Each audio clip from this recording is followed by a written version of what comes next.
Praise the Lord. கர்த்தரும் இரட்சகருமாகிய இயேசு கிறிஸ்துவின் இனிய நாமத்தினாலே உங்களுக்கு என் அன்பின் வாழ்த்துக்கள். இந்த நல்ல நாளை காண செய்த தேவனுக்கு ஸ்தோத்திரம் உண்டாவதாக. கர்த்தருடைய கிருபை உங்கள் அனைவரையும் சூழ்ந்து கொள்வதாக. ஏசாயா தீர்க்கதரிசன புஸ்தகம் 59வது அதிகாரம் 19வது வசனம். அப்பொழுது சூரியன் அஸ்தமிக்கும் திசை தொடங்கி கர்த்தரின் நாமத்துக்கும், சூரியன் உதிக்கும் திசை தொடங்கி அவருடைய மகிமைக்கும் பயப்படுவார்கள். வெள்ளம் போல் சத்துரு வரும்போது கர்த்தருடைய ஆவியானவர் அவனுக்கு விரோதமாய் கொடியேற்றுவார். கர்த்தருடைய பரிசுத்த நாமம் மகிமைப்படுவதாக. அருமையான வார்த்தை, வாக்குத்தத்த வார்த்தை.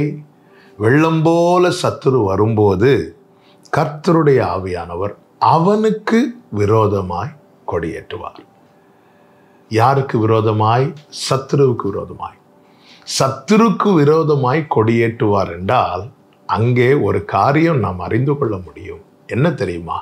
நமக்கு அனுகூலமாய், நமக்கு துணையாய் நிற்பார். ஒன்றை புரிந்து கொள்ளுங்கள், நாம் அவருடைய ஆளுகைக்கு கீழே இருக்கிறோமா இல்லையா என்பதிலே மாத்திரம் நாம் கவனம் செலுத்த வேண்டியது அவசியமாயிருக்கிறது.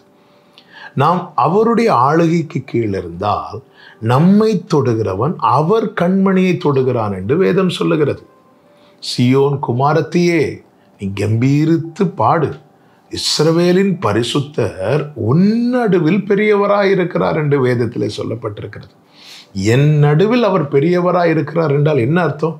அவர்தான் எனக்கு எல்லாவற்றுக்கும் எல்லாவுமா இருக்கிறார். என் வாழ்க்கையின் எல்லா காரியத்தையும் தீர்மானிக்கிறவர் அவராயிருக்கிறார்.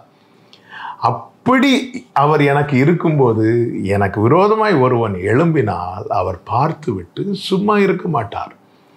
எகிப்திலே இஸ்ரவேலர்கள் இருந்தபோது எவ்வளோ பிரச்சனை பண்ணான் பார்வோன். அப்பெல்லாம் ஒன்றுமே நடக்கலை. ஆனால் எகிப்தை விட்டு இஸ்ரவேலர்கள் வெளியே வந்த பிறகு அவர்களை தொடும்படி வெள்ளம் போல் அந்த சத்துரு வந்தார். வேதம் சொல்லுகிறது, மேக ஸ்தம்பத்திலிருந்து கர்த்தர் அவர்களை பார்த்தாராம். கர்த்தர் அங்கே கொடியேற்றினார் அல்லவா? இஸ்ரவேலர்களுடைய நிழலை கூட சத்துருவுக்கு தொட முடியவில்லை. அதே நேரத்தில் சத்துரு இல்லாமலே போய்விட்டான். வேதம் சொல்லுகிறது, ஒருவன் கூட அவர்களில் மீந்திருக்கவில்லை. என் ஆண்டவர் வெற்றி கொடி நாட்டுகிறவர். ஒரு யுத்தத்தை அவர் செய்ய ஆரம்பித்து விட்டால் அவர் ஜெயிப்பார். எனவேதான் வெள்ளம் போல சத்ரு வரும்போதே அவர் கொடியேற்றுகிறாராம். நம் மேல் அவருடைய சிங்காசனம் போடப்பட வேண்டும். அவருடைய ஆளுகைக்கு கீழே நாம் இருக்க வேண்டும். எகிப்தில் இருக்கிற இஸ்ரவேலனுக்கு கேரண்டி கிடையாது. ஆனால் மேகத்துக்கு கீழே இருக்கிற இஸ்ரவேலனுக்கு கேரண்டி உண்டு. என கேட்டுக்கொண்டிருக்கிற அன்பு சகோதரா சகோதரி, உன்னதமானவருடைய மறைவில் இருக்கிறவன் சர்வ வல்லவருடைய நிழலில் தங்குவான். 1000 10,000 பக்கத்தில் விழுந்தாலும் அது அவனை அணுகாது. காரணம், அவன் மேல் கர்த்தர் ஜெயக்கொடியை ஏற்றுகிறார், வெற்றி கொடியை ஏற்றுகிறார். அவருடைய ஆளுகைக்கு நம்மை முழுமையாய் ஒப்பு கொடுப்போம். நம் மேலே, நம் குடும்பத்தின் மேலே அந்த வெற்றி கொடி ஏற்றப்படுவதாக. செபிக்கலாமா? நல்ல தகப்பனே, இரக்கமுள்ள பிதாவே, எஸ் லார்ட், எங்களுக்காக யுத்தம் பண்ணி ஜெயத்தை தருகிறவர் நீர் மாத்திரம் ஆண்டவரே. எங்கள் மேல் நீர் பெரியவராய் உயர்ந்திருப்பீராக. உம்முடைய சிங்காசனம் போடப்படுவதாக.